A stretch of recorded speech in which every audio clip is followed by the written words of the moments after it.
The Huffington Post on October 10th, 2013. Findlay, Ohio. An Ohio man is finding out there's no easy way to come back from the dead. Donald Miller Jr. went to court this week to ask a county judge to reverse a 1994 ruling, this is 2013, that declared him legally dead. Legally dead.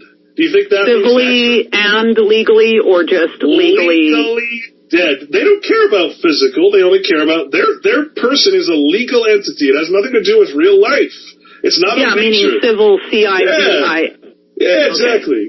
Civil life is spiritual death. Spiritual life is civil death, right? Amen. So they declared him civilly dead, right? After he had disappeared from his home 8 years earlier, but the judge turned down his request, citing a 3-year time limit for changing a death ruling.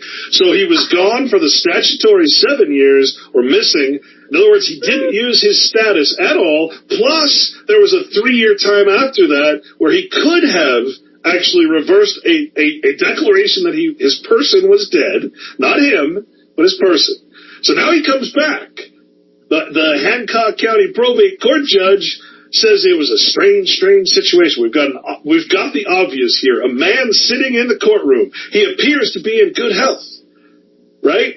I don't know where that leaves you, but you're still deceased as far as the law is concerned. Well, who created the person, Donald Miller Jr. in the first place? The law. It wasn't created in nature. It was created by man's creation, man's law. Miller resurfaced about 8 years ago and went to court so that he could get a driver's license and reinstate his Social Security number. His ex-wife had opposed the move, saying she doesn't have the money to repay the Social Security benefits that were paid out to her and the couple's 2 children after Miller was declared dead. So there you have the full story. He left because he was in such debt that he couldn't pay it. He disappeared. He had no action, no activity on his person, his status, his commercial being, right, his legal entity, and therefore he was declared civilly dead. He was actually given a gift of pure spiritual life. But what does he do? He goes back to the court, gets on his knees, and begs for his legal identity back. He does not know what a gift has just been given to him. He has no idea that he has done what people on this radio network and all others, all these people out there are trying to do. He just achieved it. Right! And that's what I'm saying. You literally have to die in the eyes of the law. It can't see you unless you're carrying its persona, its mask, its status. Yeah, you got to crucify the flesh. Right. No, you don't just beat it back a little bit. Pastor said you got to crucify it. Yeah, and the flesh, just to be clear, as everything in the Bible has to be taken metaphorically, it means all the worldly things. The things of the world are the creations of man. Right? It's a metaphor, not your real flesh, because if that was true, then we'd all have to get on a cross and pierce our flesh, right? It's metaphor. You know, we all have to be crucified. In other words, we have to crucify, we have to get away from people, which is called circumcision. We have to remove ourselves from society that doesn't agree with us or doesn't follow the same law.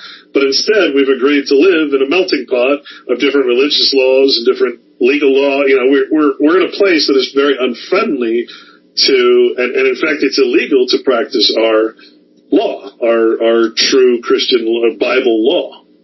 To me, that's amazing. I mean, that explains the whole thing to me. So my answer to you is not that paperwork ain't going to do nothing. As long as this persona can be connected to you. In other words, as long as the persona, the person is alive in the eyes of the law, it can always be connected to you. You have to kill it. You have to be executed. I love it.